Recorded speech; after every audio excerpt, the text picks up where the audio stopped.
have Reverend Thornton from Grace Memorial Presbyterian Church in the Hill District.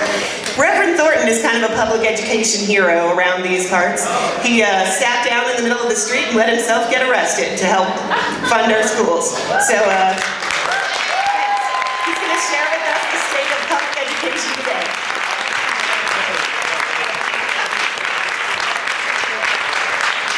Good afternoon, everyone. Yes, I got arrested and went to the jail for justice.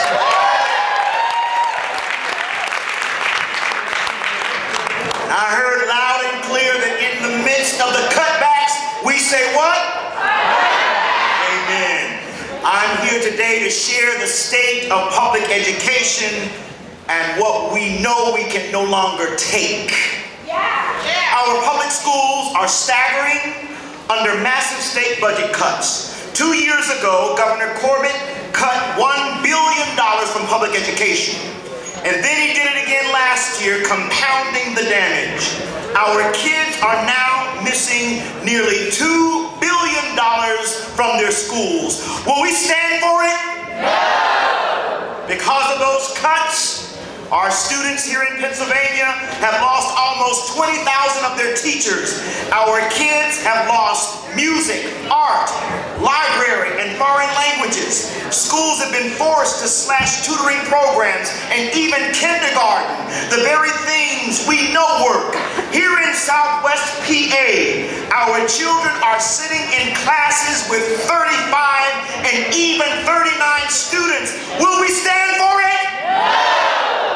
Our poorest students have been hit the hardest. For years, our state used an unequal funding formula to distribute the education budget so that the poorest districts got the least. The legislature fixed this problem in 2008, but Governor Corbett took us back to the old funding formula, locking in disparity. He locked in social and economic inequality. He locked in racial inequality.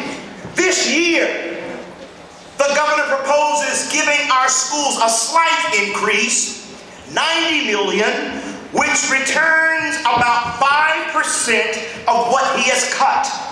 It won't fill the budget hole he created 2 years ago. It won't bring back the teachers we lost or restore the arts programs we need so badly in our schools.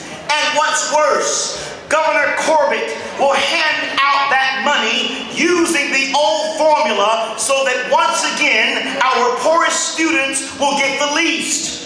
And he proposes that we tie education funding to pension reform and the sale of state liquor stores.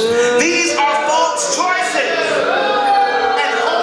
Children hostage to a political agenda.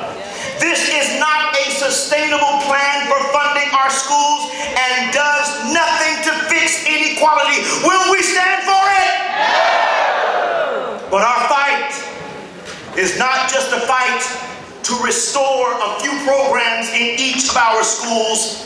Our fight is for social justice.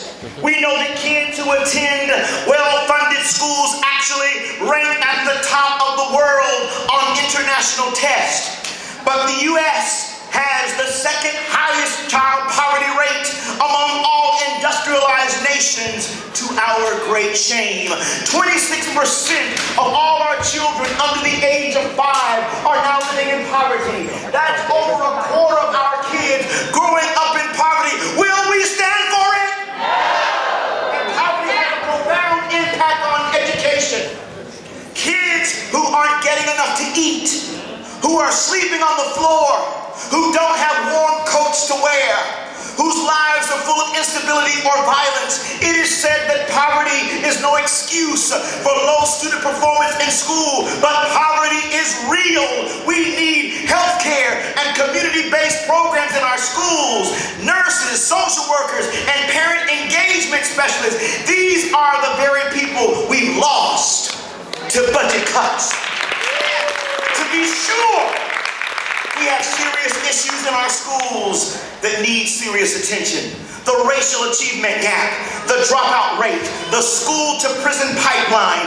These are real. Here in this city, only 18% of our African American male seniors were academically eligible last year for a Pittsburgh Promise Scholarship.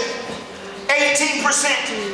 Some of our high schools have a 60% rate of students chronically missing schools. Will we stand for this? But the answer to these problems is not defunding public education.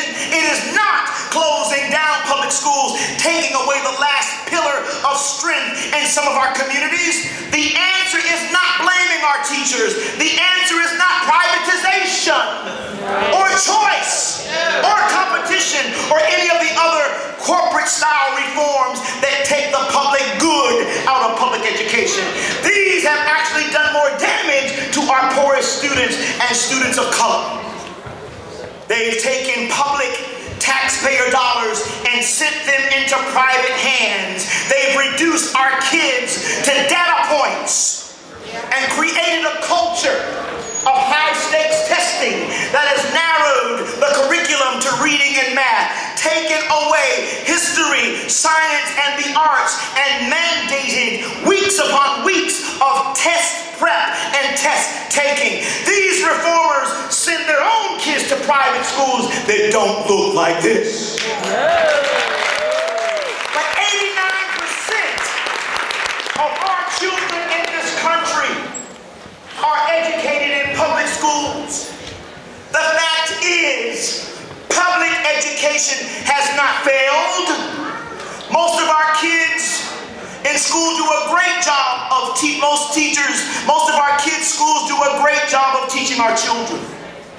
The problem is policymakers have failed public education.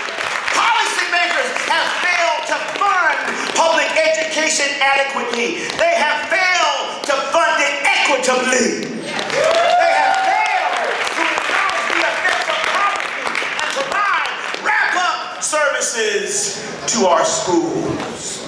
So my brothers and sisters, here